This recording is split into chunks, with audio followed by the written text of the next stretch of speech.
"Why should we not share this?" he demanded, "as we've shared everything else equally?" I laughed then at the lie of it. "No twins are ever completely equal," I said. "Though we're of one body, we are not equal, brother, for you were born the sooner by 2 minutes. Even in our mother's womb you stole from me. The family birthright is yours, and such a treasure that is, to make this one look like a pauper's pittance. But I want it, all of it, and I shall have it." At that moment the monster stirred, and in alarm I turned, only to see it making its final death contraction. But in that same instant my brother drew his sword. "You will not cheat me!" he shouted. Back and forth across the ledge we fought. We were both strong, with broad shoulders and taut muscles that thrived on exertion, but my brother had always been the better swordsman, and with my broken arm I was even more disadvantaged. But my cold serpent's resolve was strong, and before long I had smacked the sword from his hand and forced him to his knees. Even as he stared at me with my own face and pleaded with me in my own voice, I plunged the sword into his heart and stole his life. I gave a sigh of utter relief and looked up at the moon, felt the cool May air caress my face. "Now I shall have all the riches in the world," I said, "and I am at last alone." For a moment there was only the shushing of the breeze from the glacial lake, and then applause burst forth. Standing on the broad balcony, I turned to face the audience, which had been watching us from their rows of chairs just inside the ballroom. There was mother and father, and their friends, their delighted faces bathed in candlelight. My brother Konrad sprang to his feet, and together we ran back to the crumpled monster and helped our cousin emerge from her costume. Her luxuriant amber hair spilled free, and her olive complexion glowed in the torchlight. The applause grew louder still. The three of us joined hands and took a bow. "Henry!"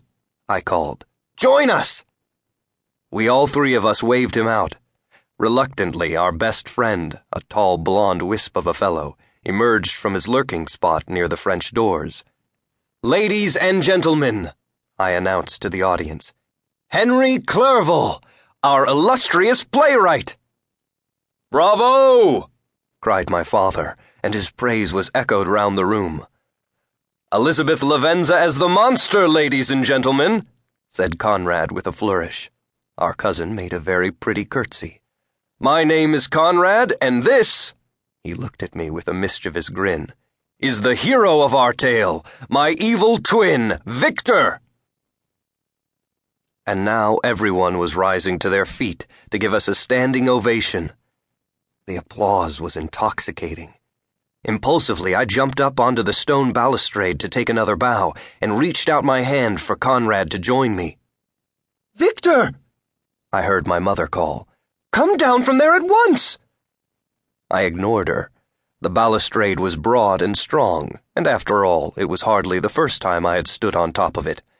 But I had always done so secretly, for the drop was considerable, 50 feet to the shore of Lake Geneva.